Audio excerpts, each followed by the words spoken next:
You have a type. You know you do. Maybe it's the emotionally unavailable one. The one who runs hot and cold. The one who needs fixing.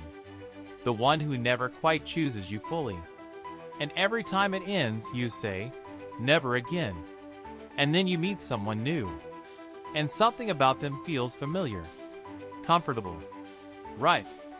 And you don't realize, until much later, that you have done this before. That's not a type. That's a pattern. And patterns don't come from nowhere. A type is a preference.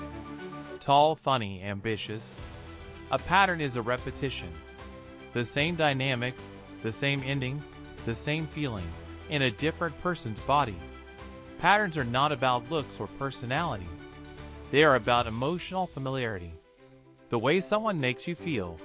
That specific cocktail of excitement and uncertainty, warmth and withholding.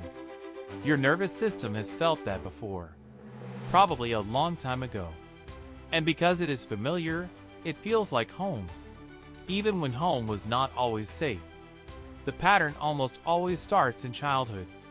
Not because your childhood was necessarily traumatic, but because childhood is where you learned what love looks like. What it feels like to be close to someone. What you have to do to get it. What you fear will happen if you don't.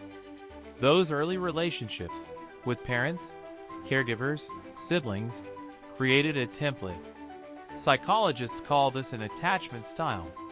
And your attachment style shapes who you find yourself drawn to decades later, in ways you are often completely unaware of. If love felt inconsistent, you may seek partners who are inconsistent, because that inconsistency feels like love. If love felt conditional, you may seek partners whose approval you have to earn, because earning feels like connection. The pattern is not random. It is loyal. It is recreating the emotional environment that first shaped you. Here is the part that trips most people up. The person who activates your pattern does not feel familiar in a conscious way. They feel exciting, different, like finally someone who gets it.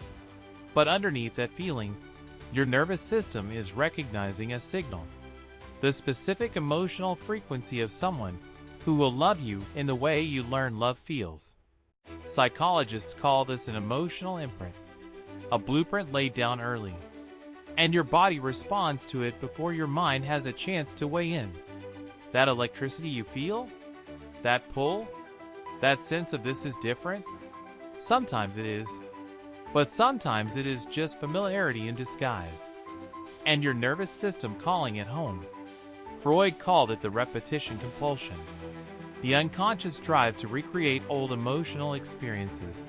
Not because we enjoy them, but because we are trying to resolve them. To finally get the ending we did not get the first time. To be chosen by someone who feels like the person who did not choose us. To prove that this time, it will be different. It is one of the most human things there is. And one of the most painful. Because the pattern cannot give you what you are looking for. The resolution has to come from somewhere else. So how do you break a pattern you cannot fully see? The first step is awareness. Not judgment, awareness. Look at the relationships that hurt you most. Not at the person, at the feeling. What did it feel like to be with them? What did you spend most of your energy doing? Chasing? Proving? Waiting? Shrinking? That feeling is the pattern, not the person. The second step is to notice what safe feels like, and sit with the discomfort of it. Because someone who is consistently kind, present, and available often feels boring at first. Not because they are boring, but because your nervous system does not recognize it as love yet. It will, but it takes time. And it takes choosing it anyway. You are not broken for having a pattern. You are human. You learn from the first people who loved you. And you have been looking for that feeling ever since. The work is not to stop feeling drawn to people. It is to learn the difference between familiar and safe, between exciting and healthy, between the pattern and what you actually need. If this opens something up for you, subscribe to Quietly Human. We will keep unpacking the things you feel, but cannot always explain.